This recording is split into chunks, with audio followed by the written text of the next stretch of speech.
মোমেনরা মোমেনদেরকে ব্যতীত যেন কাফেরদেরকে বন্ধু না বানায়। এটা খুব গুরুত্বপূর্ণ কথা।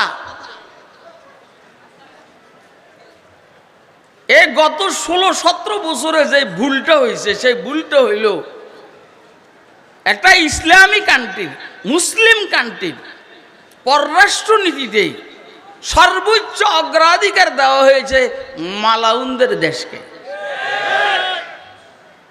বন্ধুত্ব হওয়ার দরকার ছিল তুরস্কের সাথে, বন্ধুত্ব হওয়ার দরকার ছিল সৌদির সাথে। পাকিস্তানের কথা না বললাম, তারপরেও বলছি বন্ধুত্ব হওয়ার কথা ছিল পাকিস্তানের সাথে। কথা কয় না কেন? মুসলমান মুসলমান মুসলমানের বন্ধু হবে, কাফের মুসলমানের বন্ধু হইতে পারে না, ইহুদিরা মুসলমানের বন্ধু হইতে পারে না, খ্রিস্টানরা মুসলমানদের বন্ধু হইতে পারে না, মুশরিকরা মুসলমানদের বন্ধু হইতে পারে না। কিন্তু কেন জানি মুসলমানের সাথে দিলে লাগে নাই আমাদের পিছনের। লাগবো কেমনে? নিজের দিলটাই তো মুসলমান না। লাগবো কেমনে? নিজের দিলটাই তো মুসলমান না, এই জন্য লাগে না।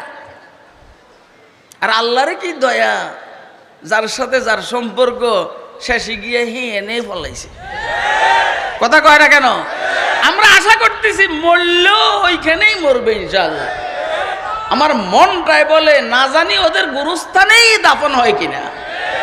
আপনারা আমার কথা বুঝেন নাই?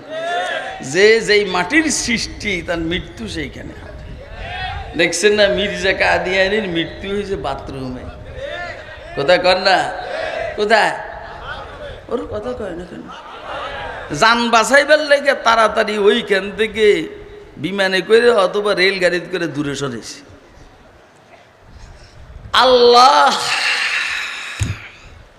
লা তাত্তাখিযুল ইয়াহুদা ওয়ান নাসারা আউলিয়া, তোমরা ইহুদি আর খ্রিস্টানদেরকে বন্ধু বানাইও না।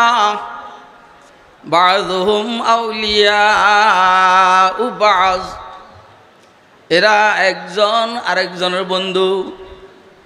ইহুদিরা ইহুদিদের বন্ধু, খ্রিস্টানরা খ্রিস্টানদের বন্ধু। ইহুদিরা খ্রিস্টানদের বন্ধু, খ্রিস্টানরা ইহুদিদের বন্ধু। দোনো গ্রুপ যেহেতু মুশরিক, ওই ইহুদিদের সাথে ভারতের মোদির সামরিক সম্পর্ক। কথা কয় না কেন? মোমেনরা মোমেনদেরকে ব্যতীত